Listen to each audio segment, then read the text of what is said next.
मोहतरम हाजिरीन, आज के আমরা যার জানাজা শরীক হচ্ছি, দীর্ঘদিন যাবৎ বাংলাদেশ মুজাহিদ কমিটির উপরে ছাতা ধরে রেখেছিলেন। ইসলামী আন্দোলন সহ আমাদের যত মিশন আছে প্রত্যেকটা মিশনকে সুন্দরভাবে চালানোর জন্য যথাযথ পরামর্শ দিতেন।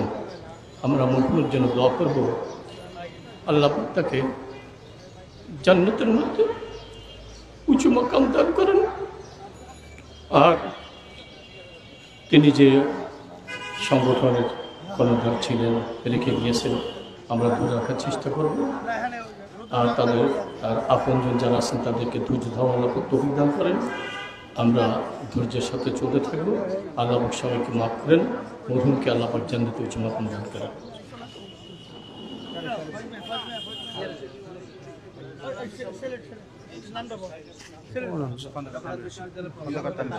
এ পর্যায়ে বাংলাদেশ মুজাহিদ কমিটির সেক্রেটারি জেনারেল, আন্দোলনের সংগ্রামী প্রেসিডিয়ামের অন্যতম সদস্য, যার জানাজা আমরা দাঁড়িয়েছি, আলহাজ খন্দকার দেলোয়ার সাহেবের পক্ষ থেকে, খন্দকার গোলাম মাওলার পক্ষ থেকে তার সন্তান খন্দকার তানভীর হোসেন সাহেব আপনাদের সম্মুখে কিছু কথা বলবেন। আসসালামু আলাইকুম। আমি আসলে বলার মতো অবস্থায় নেই। আব্বা এইভাবে চলে গেছে, আল্লাহর ডাকে সাড়া দিয়ে আপনারা সবাই দোয়া করবেন। আব্বা যদি আপনাদের কারোর সাথে ব্যক্তিগতভাবে কোনো কারণে মনে দুঃখ দিয়ে থাকে, আমার বাবাকে ক্ষমা করে দিবেন।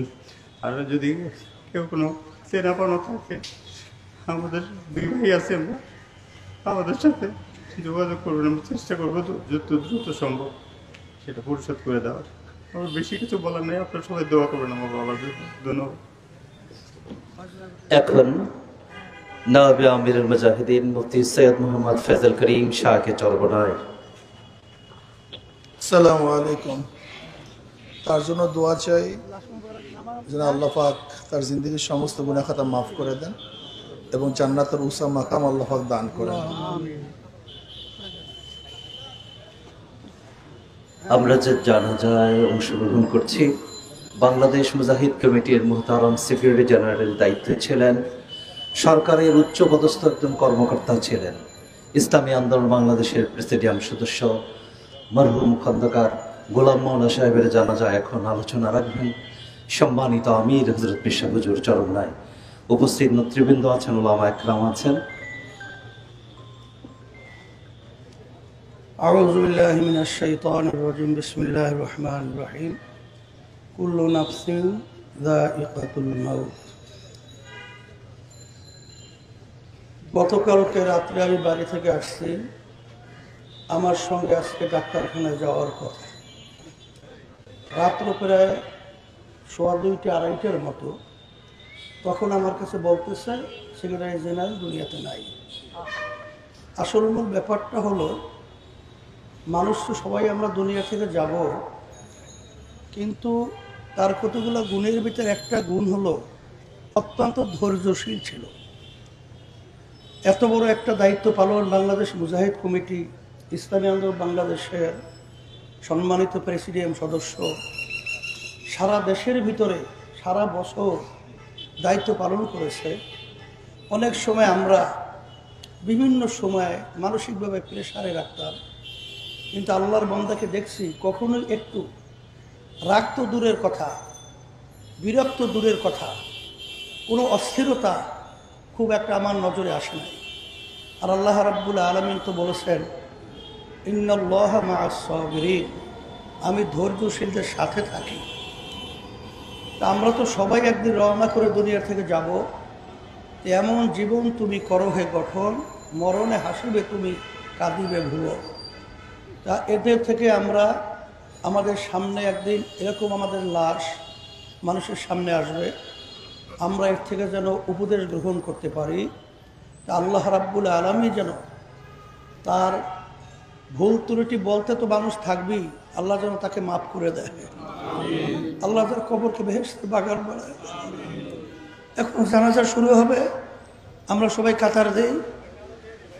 সবাই কাতারে দাঁড় হয়ে যাবে, নিয়ে আসো, ও জানাজা নিয়ে আসছে।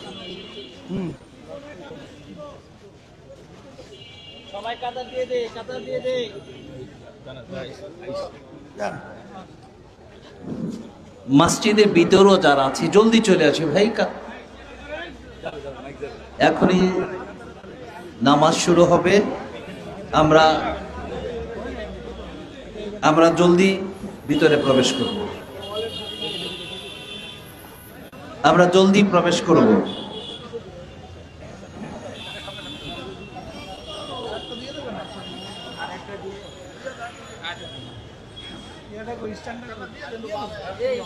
স্ট্যান্ডটা দাও, স্ট্যান্ডটা দাও।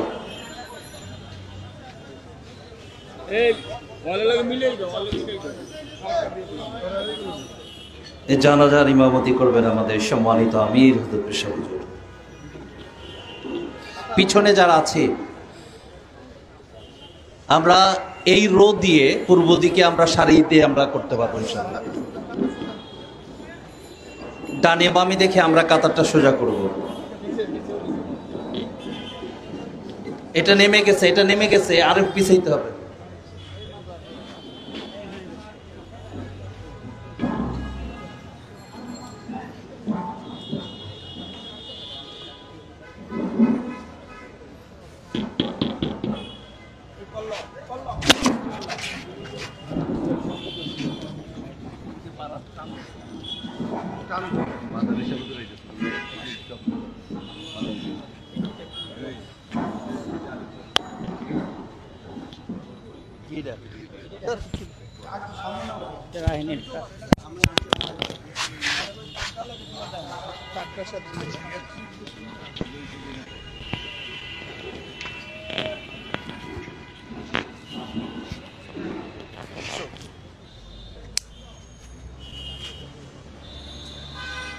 জানাজার নামাজ শুরু হইতেছে। আমরা তো জানি জানাজা নামাজ ফরজকে পায়া সাইড তকবীরের সাথে কেবলামুখী হইয়া ইমামের কাছে আল্লাহ আদায় করতেছে, আল্লাহু আকবার। প্রথম তাকবীরের পরে আমরা সানা করব। নামাজের ভিতরে যে সানা করি, ফজল্লা সানা উকাইতুল বারাইওয়ালা ইলাহা গায়রু। দ্বিতীয় তাকবীরে আমরা নামাজের ভিতরে দুরূদ শরীফ পড়ি, ওই দুরূদ শরীফ আমরা পড়ব। তৃতীয় তাকবীরে আমরা মাইয়াত পুরুষ বালেগা আমরা জানি, সে দোয়া করব। চতুর্থ তাকবীরে আমরা সালাম দিব।